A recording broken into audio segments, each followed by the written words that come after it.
My name's Emily Carter. I'm 29, living in Seattle, and last month I finally got the promotion I'd been grinding for. Senior analyst manager at this tech company I've been with since I was fresh out of college. Not bad for someone who started as a part-time data entry clerk, right? The pay bump was solid, enough to start seriously saving for my dream. I've always wanted to open a little coffee shop. You know, one of those cozy spots with bookshelves, soft music, and a corner full of green plants. A place where people could sit, sip, and just breathe. I didn't tell my family about the promotion. That might sound odd, but if you knew them, you'd get it. Instead, I threw a party with my work friends at this dive bar downtown called the Rusty Anchor. My coworker Jenna brought her famous jalapeno poppers, and Mark from IT, who never shows up to anything, actually came. "To Emily!" they cheered, clinking their beers. "Don't forget us when you're running the show." I laughed, raising my glass. But deep down, my mind was elsewhere. I was thinking about why I hadn't breathed a word of this to Mom, Dad, or my brother Ryan. See, my family has this way of treating me like their personal cash machine. Last month alone, Mom needed $600 for urgent plumbing repairs, her fourth emergency this year. Dad asked for help with his credit card debt, swearing it was a one-time thing. And Ryan? Oh, Ryan's the worst. He's 32, married to Kelly, with a 7-year-old son, Ethan. He's got a job, some sales gig, but somehow he's always broke. "Emily, can you cover Ethan's soccer camp? We're tight this month." "Emily, Kelly's car needs new tires and rent's due." It's like I'm their backup plan for everything. I wasn't always this guarded with them. Growing up, I thought families were supposed to lean on each other, but leaning turned into leaning on me, and it's been that way for years. I remember, when I was 16, saving every penny from my after-school job at a coffee shop for college. I had dreams of studying finance, building a life I could be proud of. But then Mom and Dad sat me down and said they needed that money, my college fund, for something else. I thought maybe it was for a family crisis. Nope. They gave it to Ryan for some business venture that tanked in 6 months. "You're smart, Emily," they said. "You'll figure it out." So I did. I worked double shifts, took out loans, and clawed my way through college while Ryan partied and dropped out. That night at the Rusty Anchor, as my friends laughed and swapped stories, I felt lighter than I had in years. This promotion wasn't just a job title. It was proof I'd made it despite everything. But I also felt this knot in my stomach, knowing my family would find out eventually. They always do. And when they did, I knew exactly what would happen. More emergencies. More "can you help us out?" I pushed the thought away, took a sip of my beer, and told myself I'd deal with it later. For now, I just wanted to enjoy the moment. You ever feel like you're carrying the weight of everyone else's problems? That's been my life with my family for as long as I can remember. It's not just the constant requests for money, it's the way they act like I owe them, like my hard work is their personal piggy bank. My mom, Linda, my dad, Greg, and my brother Ryan, they've built this system where I'm the one who's supposed to fix everything. And I'm so tired of it. Let me paint you a picture. Mom's the queen of emergencies. Last spring, she called me in a panic saying the kitchen pipes burst and she needed $600 to fix them. I sent the money, no questions asked. Then I found out she'd used half of it to buy a new TV because the old one wasn't sharp enough. Dad's no better. He's got this gambling habit, not the kind that lands you in Vegas, but enough to rack up credit card debt he can't pay off. Every few months he'll call, voice all sheepish, promising it's the last time. "Emily, I'm in a bind. Just $400 to tide me over." I've lost track of how many last times I've covered. But Ryan? He's in a league of his own. My brother's 32, married to Kelly, with a 7-year-old son, Ethan, who's honestly the sweetest kid. Ryan's got a job in sales, but you'd never know it from how often he's broke. He's always got some big idea, a food truck, a crypto scheme, a surefire startup that never gets off the ground. And guess who he expects to fund these dreams? Me. Emily, Ethan's soccer camp is $200 and we're short. You're his aunt, right? Or, Kelly's car needs tires and I'm waiting on a deal to close. Can you spot us $500? It's never just about the money. It's the way he says it, like I'm obligated because I'm the successful one. Growing up, Ryan was the golden child. Everything revolved around him. He got the bigger bedroom, the new sneakers, the attention. When I was 12 and he was 15, Mom and Dad threw him this huge birthday party with a DJ and a bounce house. My birthday that year? A card and a cupcake from the gas station. They always had an excuse. Ryan's older. He needs more. Or, Ryan's got potential, Emily. You're fine. Fine. That word followed me my whole life. The worst came when I was 18, ready to head to college. I'd been saving for years, working after school at this little coffee shop, steaming lattes and wiping down counters. I had a college fund, too, money my grandparents left for me and Ryan. I was so excited, dreaming of studying finance, maybe even getting an MBA one day. Then one night, Mom and Dad called me into the living room. Their faces were grim, like someone had died. Emily, Dad said, we need to talk about your college fund. My stomach sank. They explained they'd used it, all of it, to pay off Dad's gambling debts. Oh, and to give Ryan seed money for some business venture he swore would make him rich. It didn't. He blew it in 6 months on a failed t-shirt printing company. I'll never forget Mom's words. Ryan needs this more, honey. You're smart. You'll figure it out. Figure it out. Like it was no big deal that my future had just been yanked away. So, I did what they expected. I figured it out. I worked 2 jobs. Mornings at the coffee shop, nights at a call center. I took out student loans, stayed up late studying, and graduated with a degree in finance, all while Ryan dropped out of college because it wasn't his thing. He partied, got married young, and somehow, I ended up paying for Ethan's school supplies while Ryan posted about his hustle on Instagram. It's not that I don't love them. I do. Ethan's smile could melt anyone's heart, and sometimes, Mom will call just to chat about her garden, like we're a normal family. Dad's got this goofy laugh that still makes me smile when I think about it. But love doesn't mean letting people walk all over you.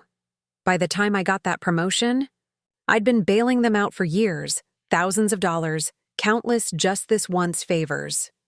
I was done being their cash machine, but I knew they wouldn't let go easily. A couple of weeks after my party at the Rusty Anchor, my phone buzzed. It was Mom. Emily, sweetie, we're having a family dinner this Saturday at Bellissimo, that fancy Italian place downtown.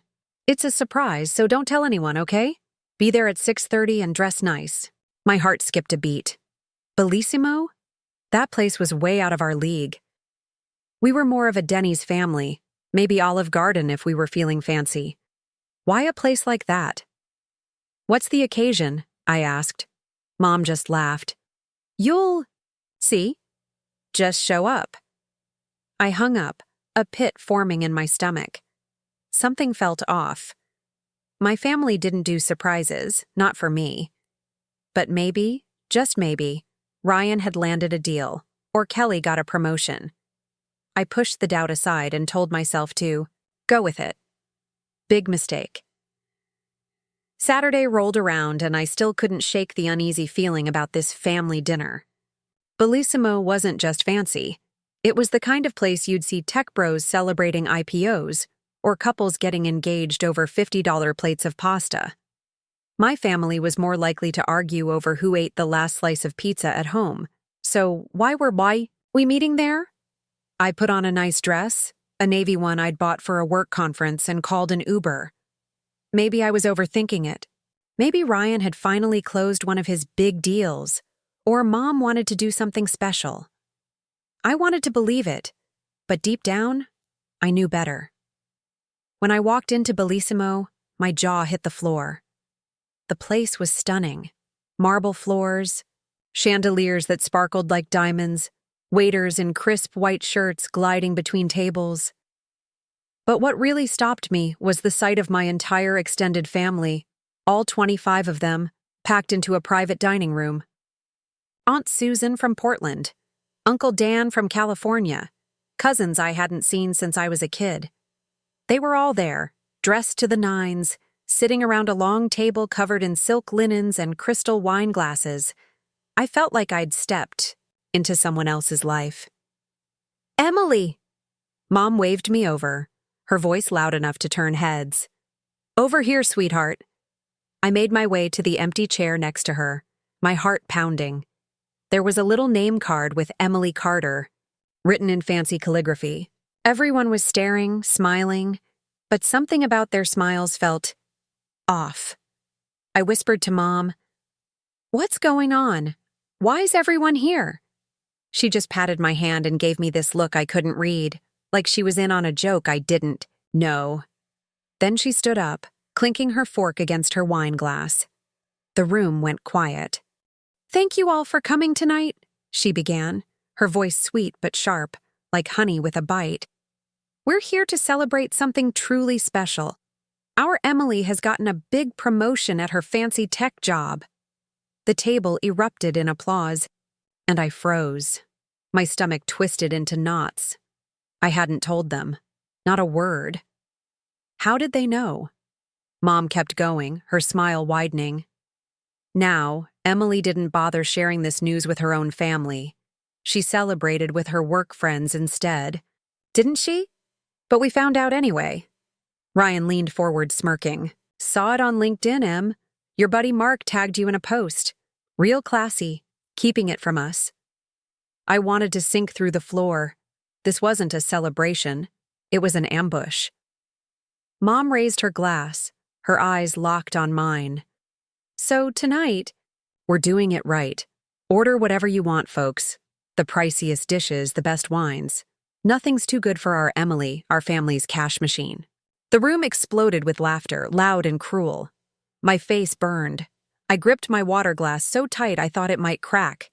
Everyone grabbed their menus, flipping through them like kids in a candy store. "Ooh, lobster ravioli!" Aunt Susan squealed.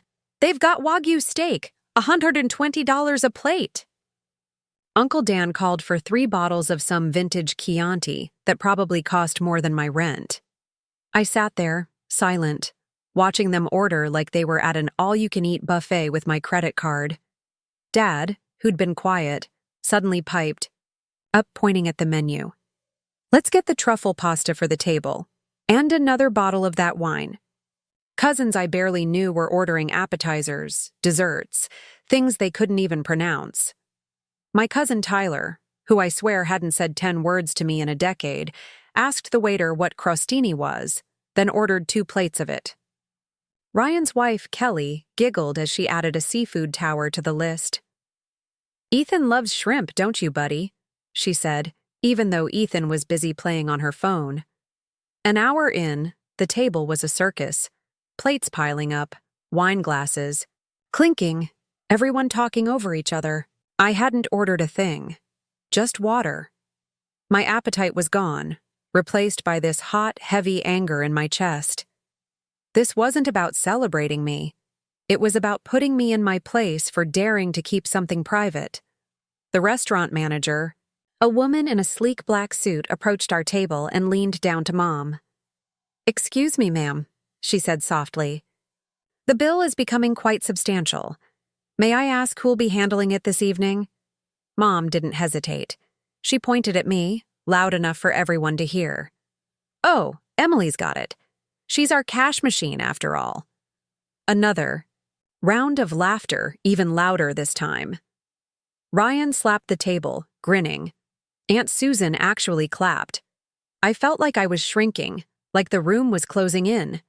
My own family, my own blood, was treating me like a joke, a walking wallet I could laugh at while they stuffed their faces. But I didn't yell. I didn't storm out. I just smiled, tight and fake, and took another sip of water. Let them have their fun, I thought. Let them think they've won. I was already forming a plan in my head, and the angrier I got, the clearer it became. The dinner dragged on for another hour.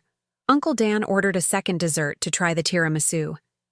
Kelly kept refilling her wine glass, giggling about how fancy it all was. Ryan started talking about some new investment opportunity he wanted to pitch me later. I stayed quiet, nodding when I had to, checking my phone under the table. Finally, around 8:30, the waiter approached with the check, a leather folder that looked heavier than it should have been. He handed it to Mom, who made a big show of opening it. "Well, well," she announced, her voice dripping with glee. "The total's $4,032.67. But that's pocket change for our Emily now, isn't it?" She slid the check across the table.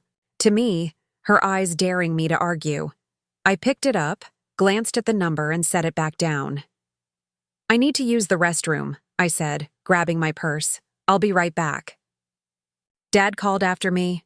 "Don't take too long, Em. The staff's waiting." I nodded, keeping my face neutral, and walked toward the back of the restaurant. My hands were steady, but inside, I was shaking, not with fear, but with rage. This was it. They'd crossed a line, and I was done playing their game. I walked toward the restroom area, my heels clicking on Bellissimo's marble floor, but I didn't go in. Instead, I paused near the entrance, where a big group was piling in for some corporate event, all loud chatter and briefcases. The waiters were distracted, rushing to seat them. Perfect. I slipped out the front door into the cool Seattle night, my breath visible in the air. My hands were shaking, not from nerves, but from this fire in my chest. I was done. Done being their cash machine, their punchline, their backup plan. They wanted to humiliate me? Fine. Let them deal with the consequences. I pulled out my phone and ordered an Uber, standing a block away from the restaurant so no one would spot me. 5 minutes later, I was in the back seat, heading home. My phone started buzzing almost immediately. Mom. I ignored it. Then Dad. Ignored. Ryan's name popped up, and I just laughed, a sharp, bitter sound that made the driver glance at me in the rearview mirror. By the time I got to my apartment, 25 minutes later, my phone was a war zone. Missed calls, voicemails, texts piling up like a storm. I kicked off my heels, poured myself a glass of the good wine I'd been saving, and scrolled through the chaos. Mom. "Emily, where are you? This isn't funny." Dad. "Get back here now, you're embarrassing us." Ryan. "Are you serious? You just left us with the bill? Ethan's gonna hear about this." Mom again. "The manager's threatening to call the police. I had to put it on my card. You owe me $4,032.67. Transfer it now." I sipped my wine, grinning. Police? Please. They'd ordered the food, not me. I wasn't on the hook for their lobster and Wagyu. Another text came in from Ryan's wife, Kelly. "You're so selfish, Emily. We brought Ethan to celebrate you, and you pull this? Disgusting." I laughed out loud. Celebrate me? That dinner was a setup to knock me down a peg for daring to have a life they couldn't control. I put my phone on silent, grabbed some leftover pasta from the fridge, and made myself a proper dinner. No chandeliers, no $300 wine. Just me, my kitchen, and a little peace. The next morning, I woke up to 52 missed calls and 97 texts. I made coffee, sat on my couch, and read through the highlights. Aunt Susan. "Your mother's devastated. She paid $4,000 because of your stunt? Shameful." Cousin Tyler. "Money's changed you, Em. Not cool." Ryan. "Ethan's asking why Aunt Emily hates us. Hope you're proud." Not one of them mentioned how they'd all jumped at the chance to order the priciest dishes, how they'd laughed when Mom called me their cash machine. Not one. Around noon, my doorbell rang, followed by pounding. "Emily, open the door. We— No, you're in there! Dad's voice, loud and pissed. I checked the peephole. Mom, Dad, and Ryan, all glaring like I'd robbed a bank. I took a deep breath, opened the door, and they stormed in like they owned the place. Mom shoved the restaurant receipt in my face. "You owe me $4,032.67, she shouted. "Transfer it right now!" Dad started in on respect and family loyalty, while Ryan just stood there, arms crossed, shaking his head like I was some delinquent kid. I started laughing.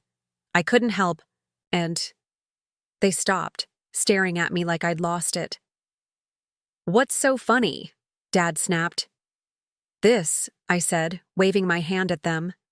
"This whole circus. You planned that dinner to punish me for not telling you about my promotion.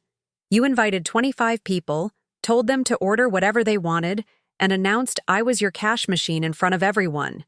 And now you're mad I didn't play along?" Mom's face went red. "We were celebrating you," she insisted. "Celebrating?" I shot back. "You were teaching me a lesson. Well, guess what? I learned it. I'm done. No more money, no more favors, no more being your ATM.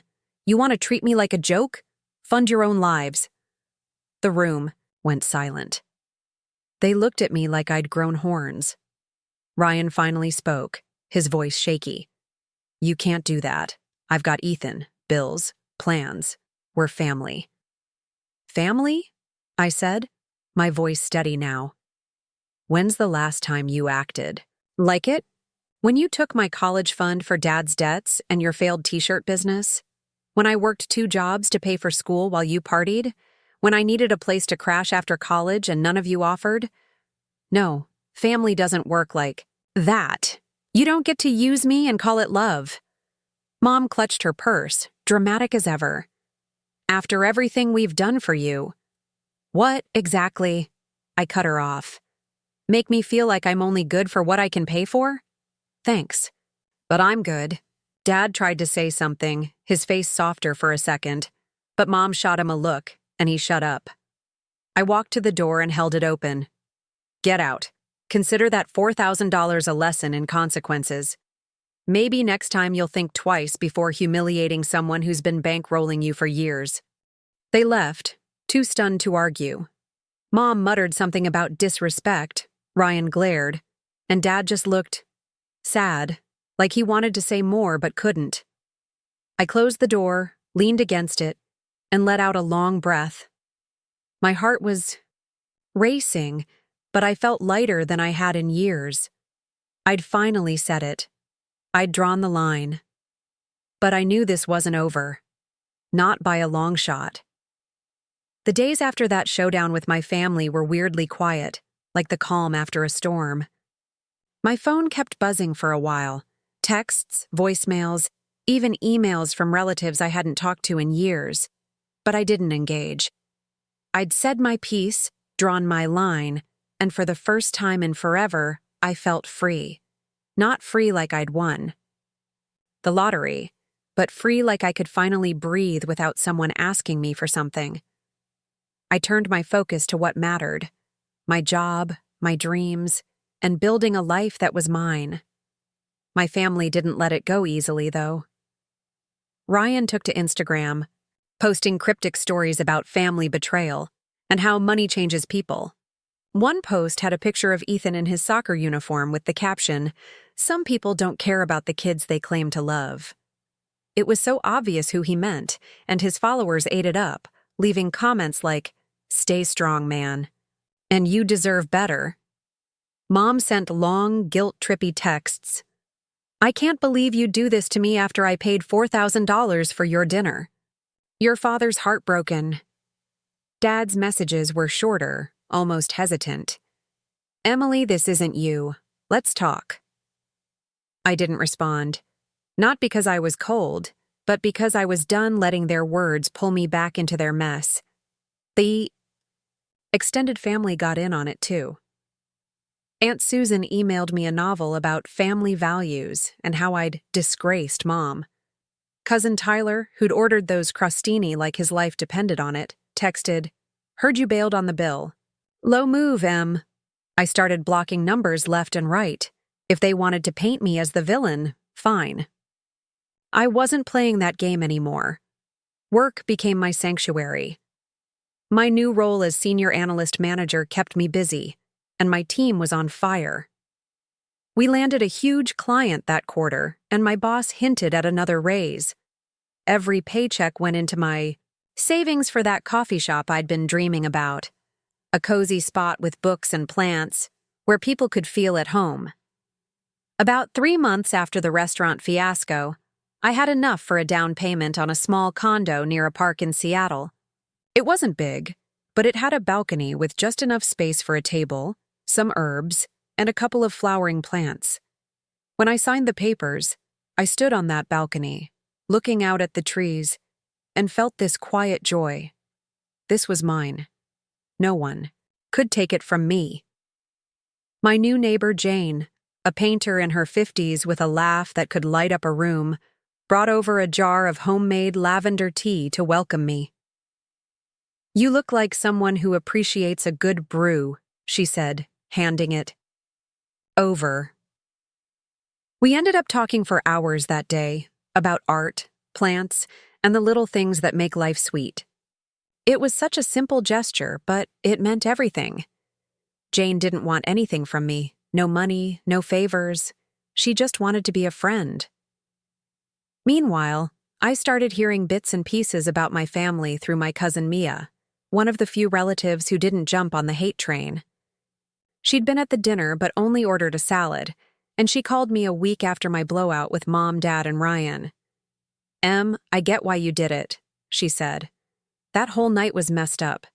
Your mom hyped everyone up to order big, like it was a game. It wasn't right." I was surprised, but it felt good to know someone saw it for what it was. Mia filled me in on the fallout. Mom had started selling old furniture on eBay to cover her credit card bill. Ryan picked up extra shifts at his sales job, and Kelly was looking for part-time work. Dad, apparently, had stopped gambling altogether, but he was quieter these days, almost withdrawn. "He tried to call you," Mia said. "Your mom shut it down, though. She's still furious." I snorted. Of course she was. Mom never liked losing control. But hearing about Dad gave me pause. He'd looked like he wanted to say something that day at my apartment, before Mom's glare silenced him. I pushed the thought aside and focused on my life. I planted basil and lavender on my balcony, started sketching ideas for my coffee shop's logo, and even joined a book club Jane dragged me to. For the first time, I was building something for me, not for my family's endless needs. Ryan kept up his Instagram pity party.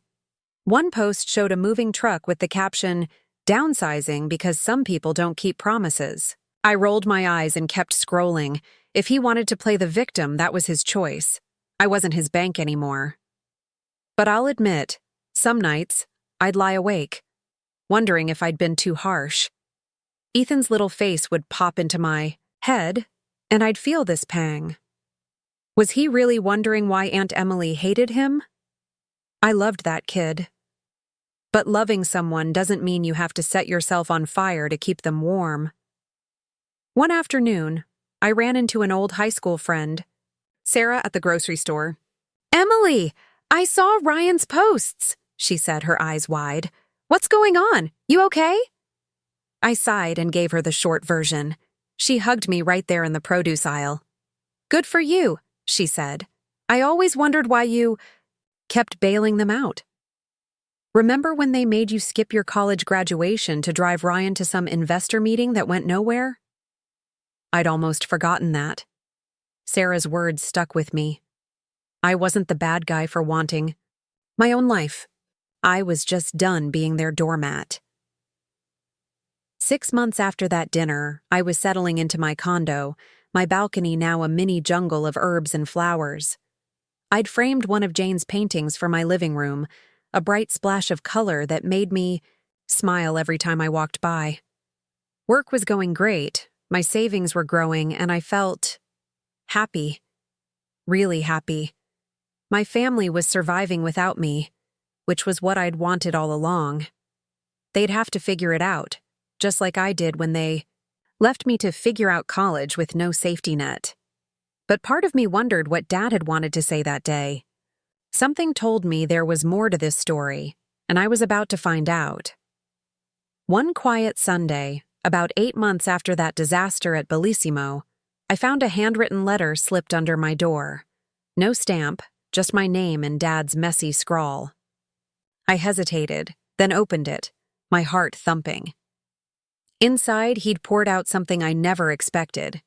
Years ago, he wrote, he'd racked up a massive gambling debt, tens of thousands, not just the small stuff I'd known about. To cover it, he and Mom drained the family savings, including my college fund. Mom made him swear never to tell me, afraid it'd tear us apart. He'd gone along, ashamed, but the guilt had eaten at him ever since. He'd joined a gambling support group, he said, and was trying to make things right. "I'm so sorry, Emily," he ended. "Can we talk?" "No. Money, no favors. Just us." I sat on my balcony, the letter in my lap, staring at my basil plants swaying in the breeze. Part of me was angry. How could they hide something that big? But another part felt lighter. Dad's letter explained so much. Mom's control, Ryan's entitlement, the way they'd leaned on me to fix their mistakes. I wrote back, keeping it short. "I'm sorry you went through that, Dad. I don't hate you. Let's meet for coffee sometime. Just to talk." I didn't offer money or promises, but I left the door open. Baby steps. A few days later, Ryan texted me. No demands, just words I never thought I'd hear. "Em, I'm sorry. I leaned on you too much. Kelly and I are figuring things out. Ethan misses you." I didn't reply, but it stayed with me. Mom stayed silent, probably too proud to admit she'd been wrong. That was okay. I didn't need her apology to keep moving forward. I started posting little glimpses of my life on Instagram, just my balcony plants, a sketch of my coffee shop logo. One day, I shared a photo of my lavender in bloom. Ryan commented, "Looks awesome, Em. Ethan wants to grow some herbs with me." I smiled and liked his comment. Nothing more. It wasn't forgiveness, not yet, but it was something. These days, I'm happy. My condo's paid off faster than I planned thanks to that raise. I've got a binder full of coffee shop plans, menus, decor, even a name, Green Haven. Jane and I have tea every weekend, and she's teaching me to paint, though I'm terrible at it. My family's surviving without me. Ryan's working extra hours, Mom's selling crafts online, and Dad's sticking with his support group.